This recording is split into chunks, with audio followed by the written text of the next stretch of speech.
Bonjour et bienvenue à cette troisième séance dans le cadre de notre week-end consacré au cinéaste américain Richard Linklater. On a la chance de pouvoir l'avoir avec nous tout ce week-end puisqu'il est en ce moment à Paris pour un tournage, le tournage de son nouveau film, Nouvelle Vague. Il sera là après la projection pour discuter avec vous. Donc il revient 5 ans après la rétrospective intégrale et l'exposition qui avait eu lieu donc, ici en 2019, décembre 2019. Et comme c'est un cinéaste prolifique, il a réalisé pas moins de 4 films en 5 ans, et que nous sommes vraiment heureux de vous montrer, puisqu'ils sont tous inédits en salle en France. Donc Apollo 17,5, lui, a été produit par Netflix, il a été mis en ligne sur la plateforme en 2022. Et c'est son 3e film d'animation, après Waking Life en 2001 et Scan and Darkly en 2006. Et c'est à nouveau le procédé d'animation de la rotoscopie qu'il continue à explorer. C'est un procédé qui consiste très grossièrement, pour vous l'expliquer, à faire un tournage en prise de vue réelle et puis après à redessiner chaque image plan par plan. Mais on va discuter de tout ça après la projection et vous serez évidemment invité à poser vos questions. Voilà, je vous souhaite une bonne projection et à tout à l'heure.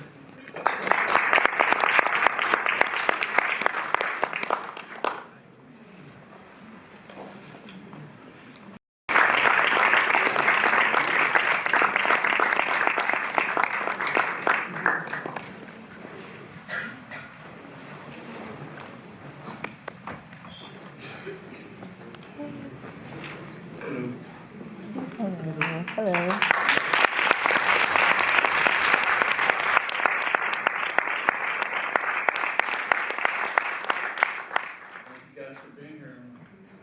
Sunday afternoon. Merci d'être venu un dimanche après-midi. Merci à vous d'être là avec nous pour ce moment d'échange. Alors je vais poser 2-3 questions au début, et puis évidemment un micro circulera dans la salle pour les vôtres. Alors peut-être pour commencer, c'est un film très foisonnant, qui est constitué de plusieurs couches de récits.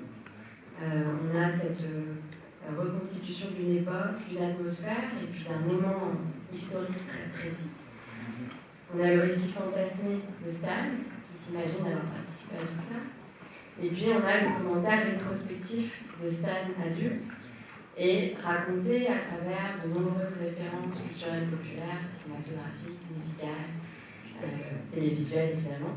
Alors quel a été le point de départ du film pour vous, et comment est-ce qu'après vous avez tissé tous ces récits ensemble?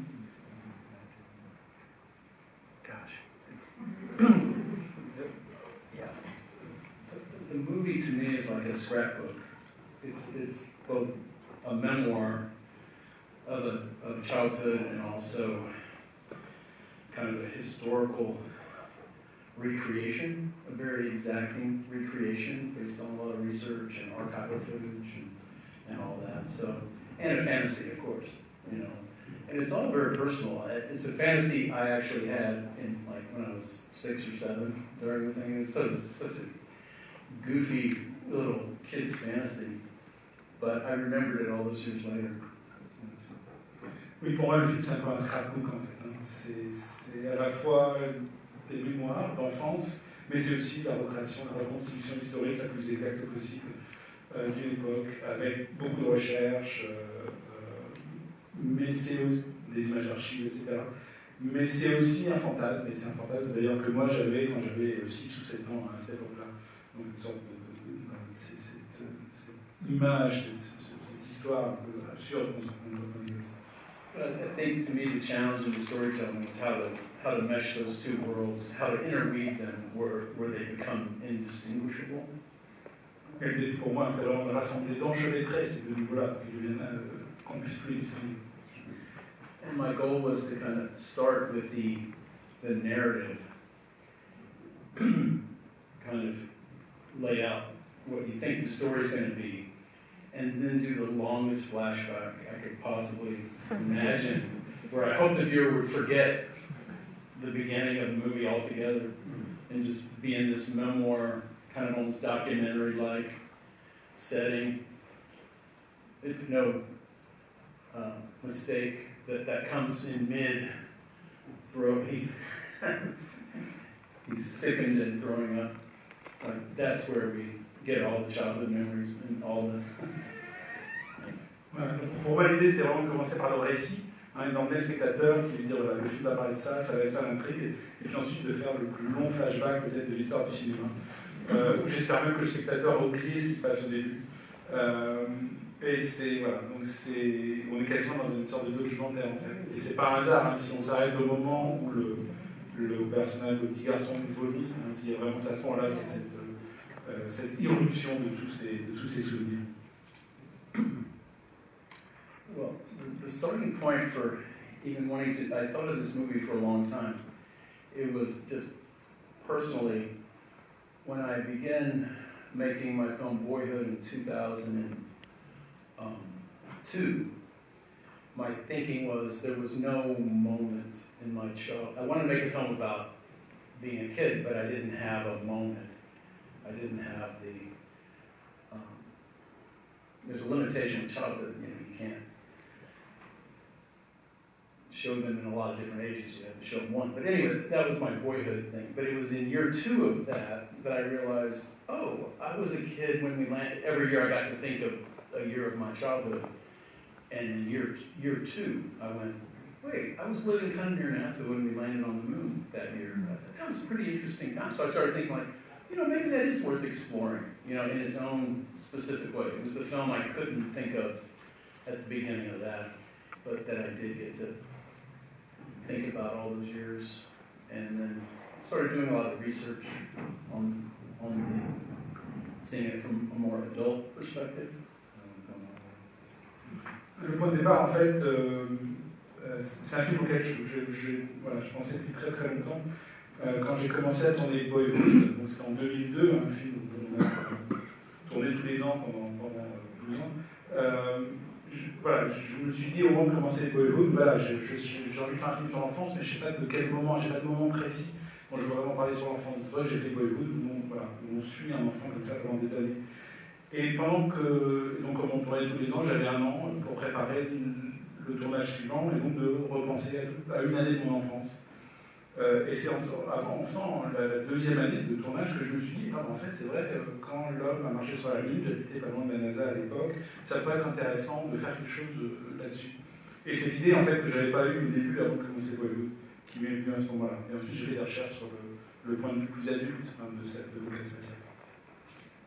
And I wanted to have older Stan narrating it from his current adult perspective, which kind of was my perspective, my new perspective.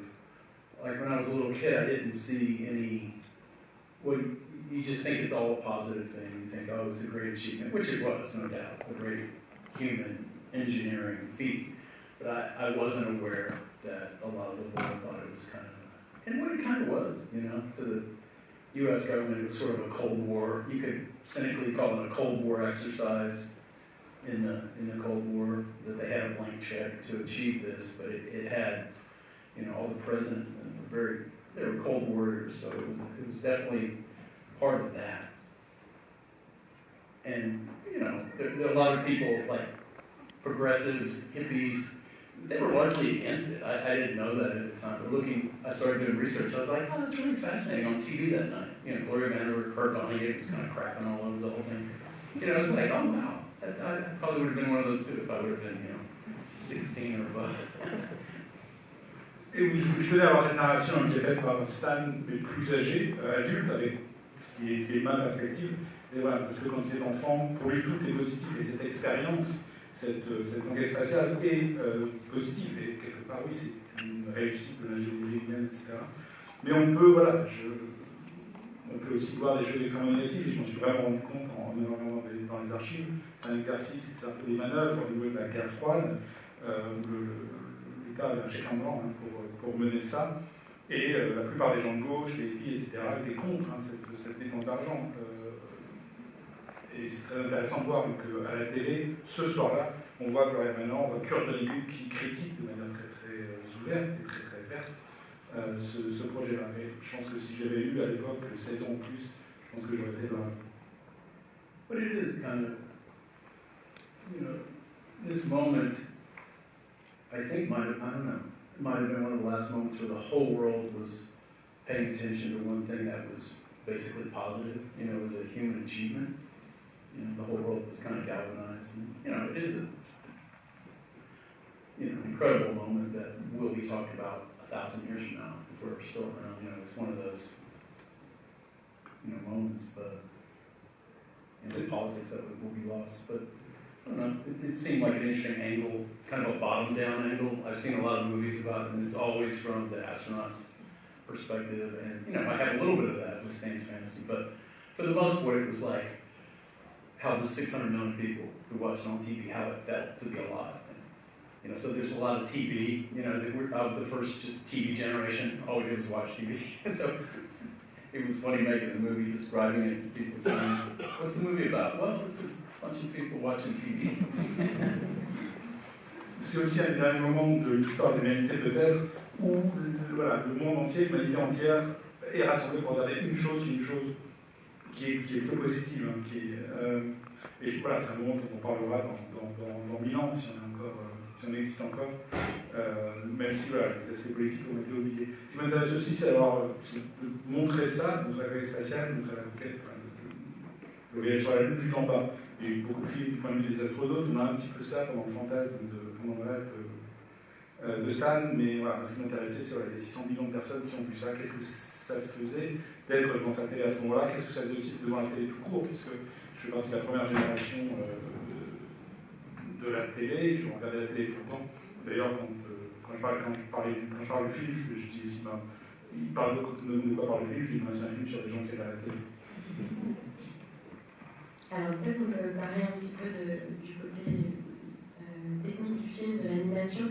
C'est le 3e film que vous faites en rotoscopie, alors en partie en rotoscopie, puisqu'il y a aussi d'autres méthodes. Mais les 3 films ont en commun d'être des voyages mentaux, les 3 films que vous avez faits en animation.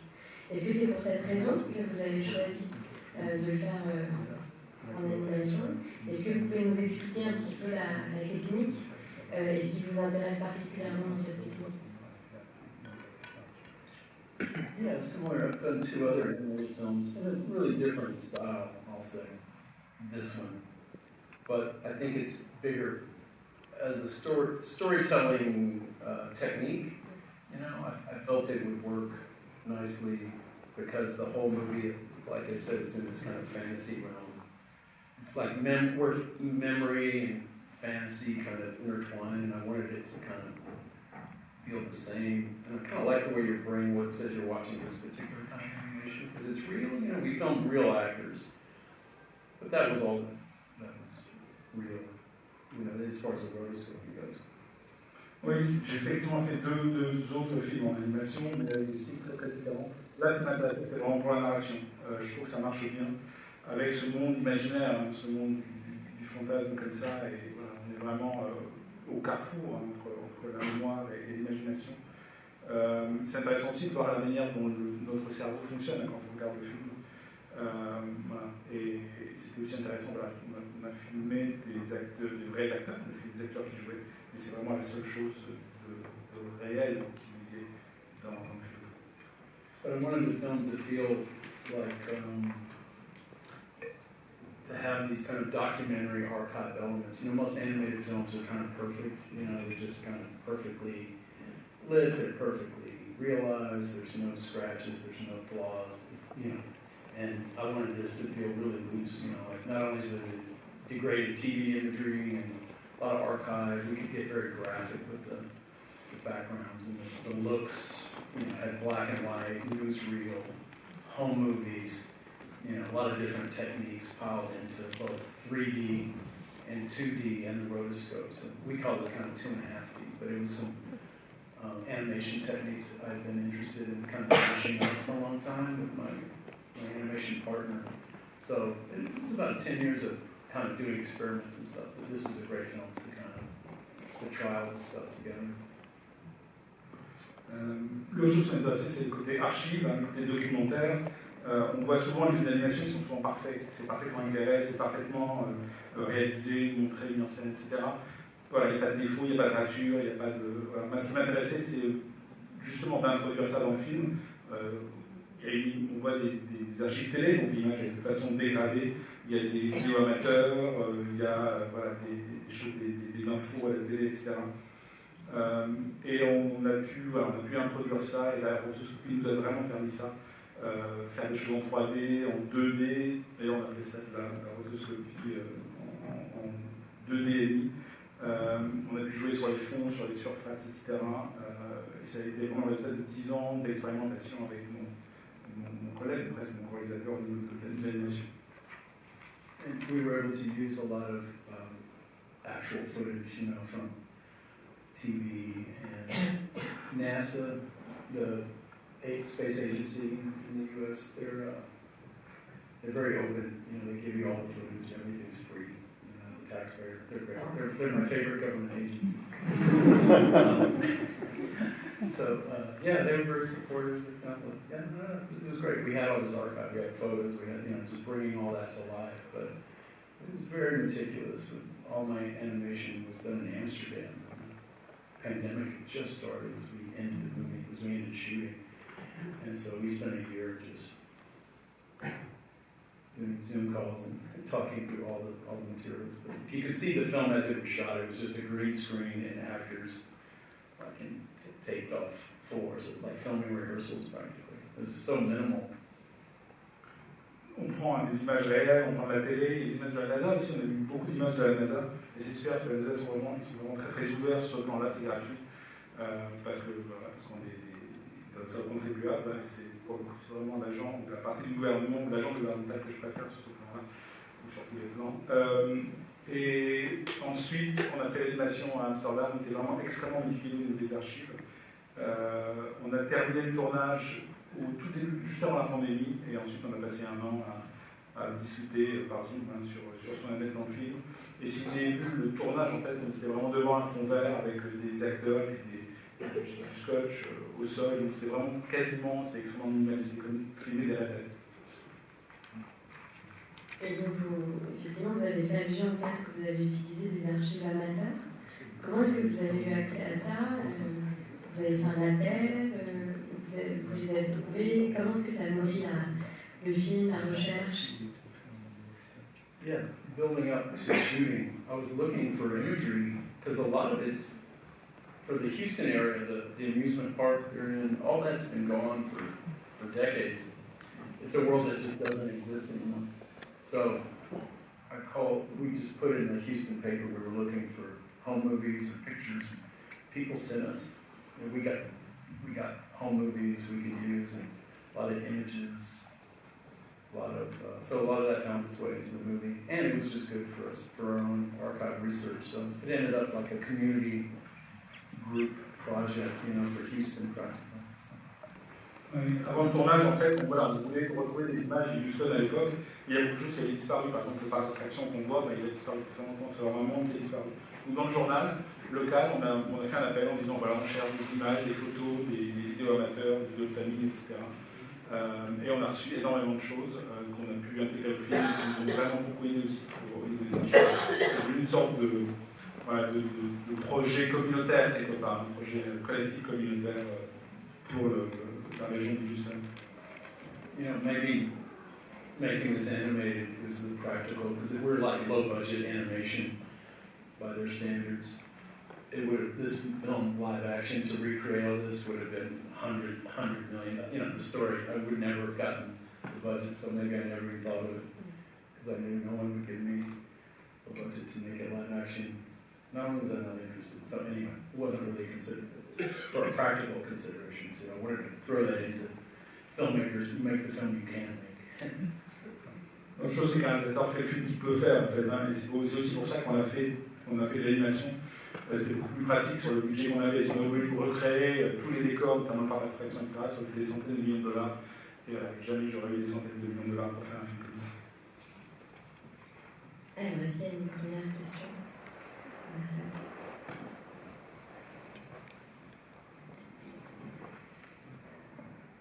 Hi, it's not a question. It's I just wanted to thank you for what you brought to my life, because 4 years ago I watched Before Trilogy, and it started my love for dialogues, and now I'm currently developing my first short film short film, and I will be shooting it next month in Paris. So thank you very much. C'est pas une question, mais ça remercie beaucoup. J'ai vu la trilogie du Fay il y a 4 ans, et voilà, ça a fait naître en moi un amour des dialogues, et je vais bientôt réaliser mon premier cours.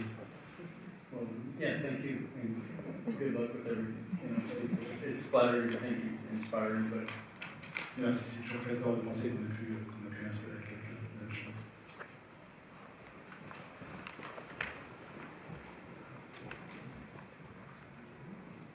Hello, thanks for this film. I would like to know which is the best, the greatest challenge between directing an actor for a live-action film, or in this case where you have to repaint the actor.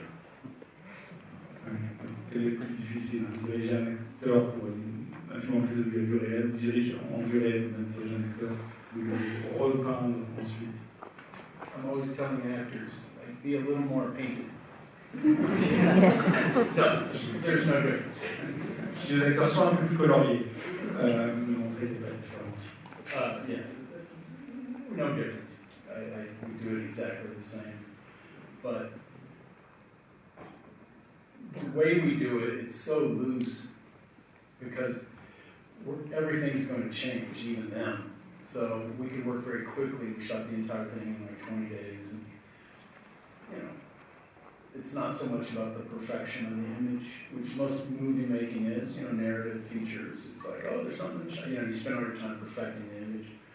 This was pretty loose, you know, although every shot in the movie is a special effect, you know, we had to, every single shot, it's like I was making a Marvel movie. But other than that, you know, it was very natural. I was going for very natural performances.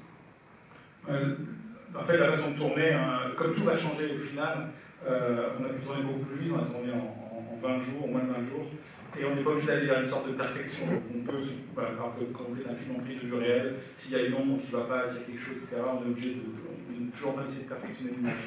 Et là, même si chaque plan était dans les faits un effet spécial, comme si je faisais, comme dans un film Marvel, en l'occurrence, voilà, on n'était pas tenu à une perfection picturale.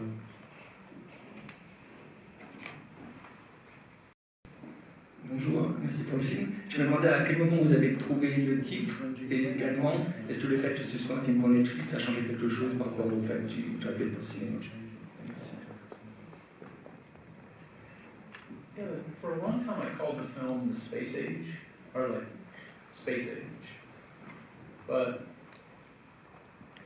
over time that just didn't seem like that, too general of a title. I just wanted to get the word Apollo in there. And the idea that he's on this kind of mission before Apollo 11, somewhere, so Apollo 10 and a half just seemed kind of funny. I don't know. Like the movie 8 and a half, you know, a lot of movies with half and what does that mean? Pendant longtemps, voilà, j'ai appelé le film s'appelle The Space Age, Space Age, l'âge de la conquête de l'espace. Mais ça me semblait trop général et j'avais vraiment envie de mettre Apollo là-dedans. Et puis voilà, j'ai eu une 10 et demi. J'ai fait ça juste avant Apollo 11. Et puis voilà, c'était comme 8 et demi, peut-être que j'ai eu un film avec 2 dans le titre. And Netflix was great. They mainly because they gave me the budget to make the movie. I love that. And they never even visited. They like, I had one like Zoom meeting. And they're like, we like the script a lot. We like your film. Like, hey. So we have three levels of budgets. We have like big films like Pinocchio. You know, we have this middle range family films, and then we have this other category. You're in that category. I'm like, okay. So.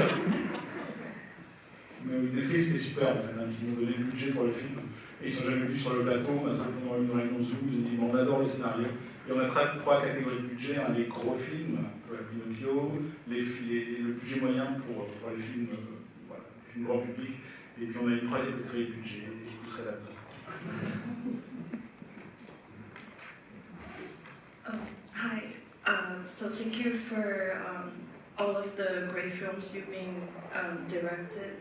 And I guess my question is because in many of your films, the time perception is really interesting. If there will be like anticipation of the ending in the beginning, and then like we were always thinking about like for the audiences, we were always thinking about this ending, and then there will be, when it's end, we will like, sometimes we'll be like surprised, or it's always kind of different feeling for me as an audience. So I would like to know more about your, when you're directing and then creating the film, like your understanding of the time in the film, and then the perception of time for you and for the audiences.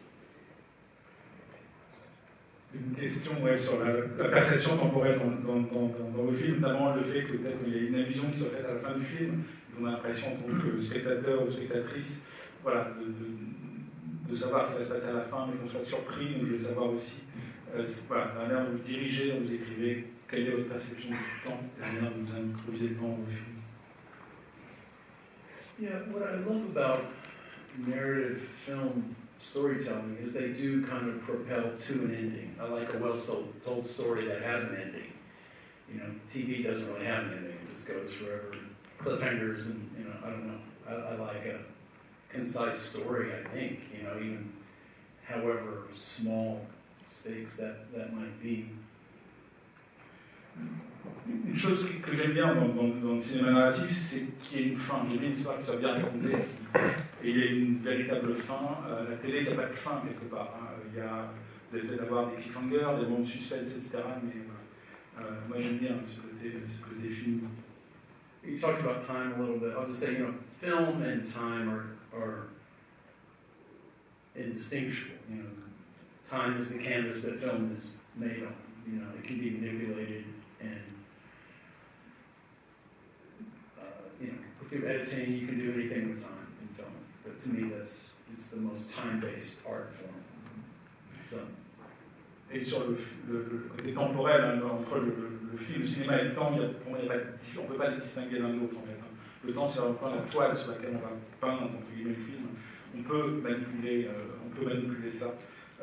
Et le montage permet aussi hein, de jouer avec le temps. Mais le cinéma, c'est vraiment l'art temporel par excellence pour moi. Yeah, there's a reason Tarkovsky called this book about film sculpting in time. Voilà, c'est que le bouquin de Tarkovsky s'appelle la sculpture, le film que nous sommes, le temps sculpté. C'est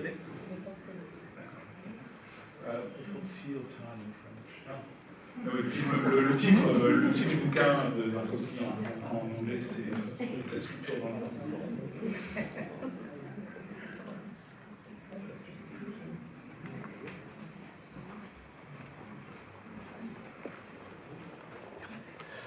Bonsoir, j'avais une question moi, sur la bande originale du film qui est vraiment très riche et foisonnante, comme vous disiez tout à l'heure. Je voulais savoir ce qui avait guidé vos choix, est-ce que ce sont vos goûts personnels ou vous avez fait une recherche particulière voilà, pour la bande originale. Merci. Yeah, the music was so fun. Like to me, when I'm doing a period film or something, especially from something that touches my own life, it's just the soundtrack of my life. So all those songs were hits when I was a kid. I remember all of them. However, Adult Stan and the Moon, I created another category called Space Songs. That was where Pink Floyd enters the picture, and things I wasn't listening to as a 7-year-old, 8-year-old. You know, so I got to incorporate a lot more psychedelic, fun stuff from the late 60s into that, but I can't say I was listening to that kind of music. But all the stuff that was coming out of the radio, those are songs I remember. La bande-son, c'était vraiment hyper fun. Et quand je fais un film historique, entre guillemets, surtout, un moment historique que j'ai vécu, j'adore introduire ma propre musique. Donc c'est vraiment c'est des chansons que j'écoutais, que j'aimais, tout ce qui sort de la radio, par exemple, c'est des choses que j'écoutais à l'époque quand j'avais 7-8 ans. Par contre, j'ai dû créer une nouvelle catégorie qui sont la musique spatiale, entre guillemets. C'est la Pink Floyd entre dans le film, par exemple. Et j'ai introduit un certain nombre de morceaux de psychédéliques, par exemple, que pour le coup j'écoutais. And another thing that was very convenient when you're putting songs to images there were a lot of hit songs back then that were instrumental, there weren't lyrics. There was a lot of those, so that was very helpful. And they would be hit songs with no words. There were other eras where that wasn't at all. But at that time, there's a lot of songs with no words. Et l'autre chose, en fait, c'était très pratique pour nous, c'est qu'il y avait beaucoup de hits à l'époque qui étaient des chansons sans paroles. Voilà, c'est quelque chose qui n'existait pas à d'autres époques. À l'époque, il y avait pas mal de chansons à succès qui n'avaient pas de paroles. Donc c'était très facile de les inclure dans le film.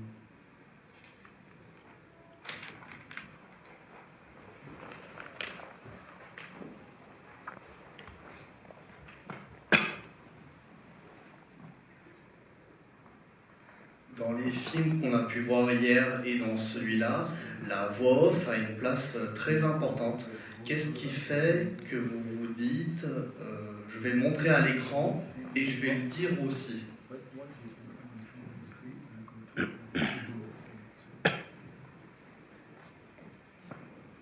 Yeah, I had never used voiceover before. And in my 4 most recent movies, the ones that are shown here, these 2 guys, I have voiceover in all of them. I don't know what happened. I just, I started using it. I'll tell you what happened. Now that I think of it, I had to make a short for the Pompidou back in 2019. They commissioned, you have to make a short. And so I used my own voiceover in the short, and I thought, hey, this is pretty cool. This is kind of it's one more paint on the palette. So I'm sure I'll make films in the near future that don't have voiceover. I'm doing one right now that doesn't have voiceover, but it was a 4-film flourish of voiceover. Bernadette doesn't have that much voiceover, but this is wall to wall. I think this breaks the record for most voiceover. Je trouve que avant ces 4 films, ces films dont vous parlez, j'avais jamais utilisé de voix off en fait. C'est vraiment les premiers, et, voilà. Et je sais pas ce qui m'a pris. En fait, pour le coup, je sais, en 2019, j'ai une commande du centre, au Pompidou, où on m'a demandé de faire un court-métrage, et j'ai utilisé ma voix en voix off. Et je me suis dit, c'est pas mal, ça ajoute une teinte, une peinture à ma palette. Donc voilà, c'est pour ça que j'ai décidé de le faire. Il y a peu de voice-over dans Bernadette, mais pour le coup, dans Apollo, dans ce film-là, je pense qu'on bat le record pour l'énorme quantité de voice-over qu'il peut avoir. Mais voilà, il est très possible aussi. Voilà. Je suis en train de tourner un film où il n'y aura pas de voice-over, voilà, toute la voice-over, c'est fini. Et comment s'est passé le montage, justement, entre toutes ces images d'archives, la voix off?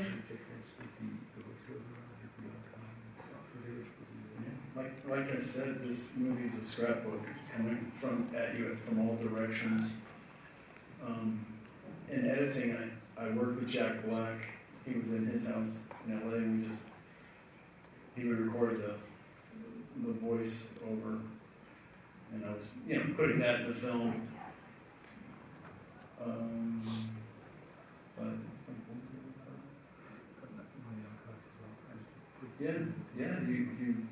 You have the archive coming at you with that as a source, often the TV or movies or something.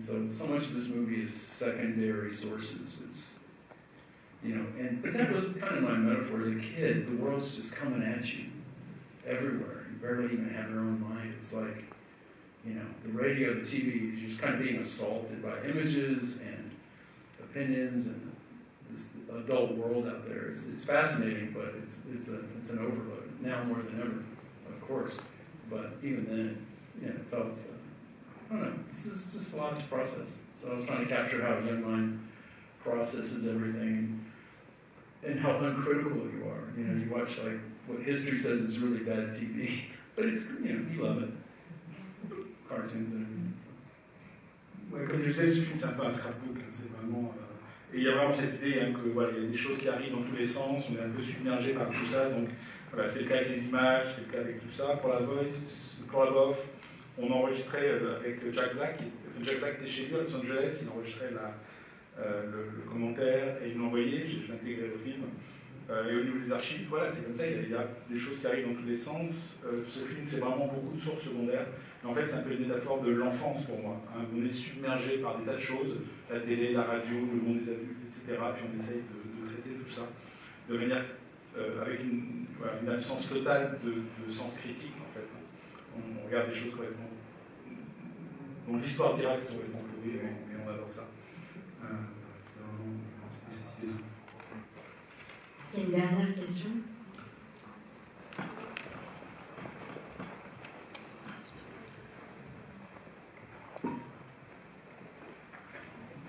So thanks so much for being here. So again, a bit of a more technical question, because I found really interesting the mixed animation techniques, the 2.5D, the scrapbook aesthetic.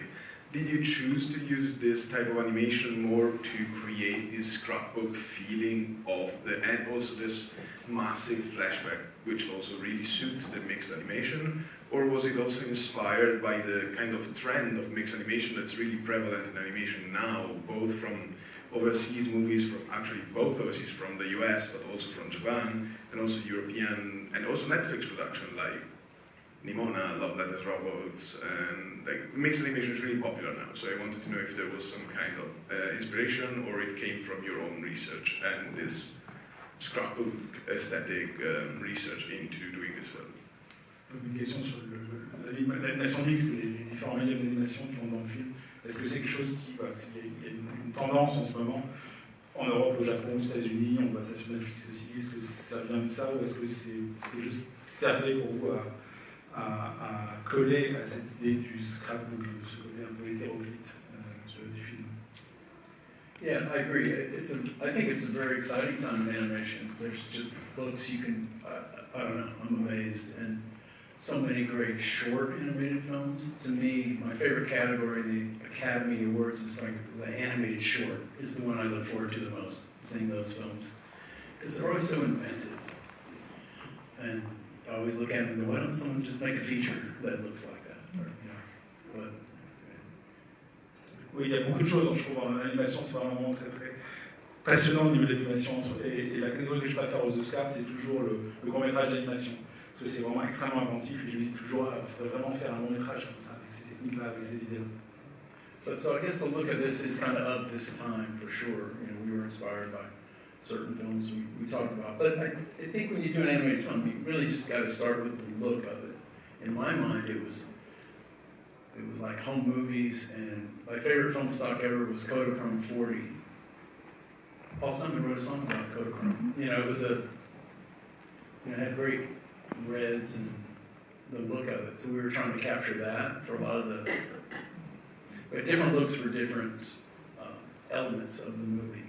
Different kind of color palettes and textures. And, you know, so you just start with that, and then you just try to achieve it. I don't know, that sounds very simple, but you sort of, your techniques kind of just back into, you know, you reverse engineer your technology to what you're trying to achieve. I guess that sounds simplistic, but it is kind of as simple as that. You just do what you want. Ce qui m'intéressait, hein, voilà, c'était aussi l'apparence, le look de l'époque. Et en animation, la première chose qu'on fait, c'est penser à l'apparence du film. Et voilà, nous c'était les vidéos de famille qu'on pouvait tourner à l'époque. La pellicule que je préfère en fait dans l'histoire, c'est vraiment la Kodachrome 40 avec ses rouges extrêmement, avec ses couleurs, ses rouges extrêmement présents. Et au niveau technologique, quelque part, voilà, on utilise avec la technologie, on fait une sorte d'ingénierie inversée pour que la technologie puisse correspondre à ce qu'on veut vous montrer. Et juste vous dire du coup que le court-métrage auquel Richard fait référence, qu'il a réalisé pour le Centre Pompidou, s'appelle Another Day at the Office, et vous pouvez le voir sur le site du Centre et sur la chaîne YouTube. Allez voir, c'est vraiment très bien. Merci beaucoup. Merci à vous.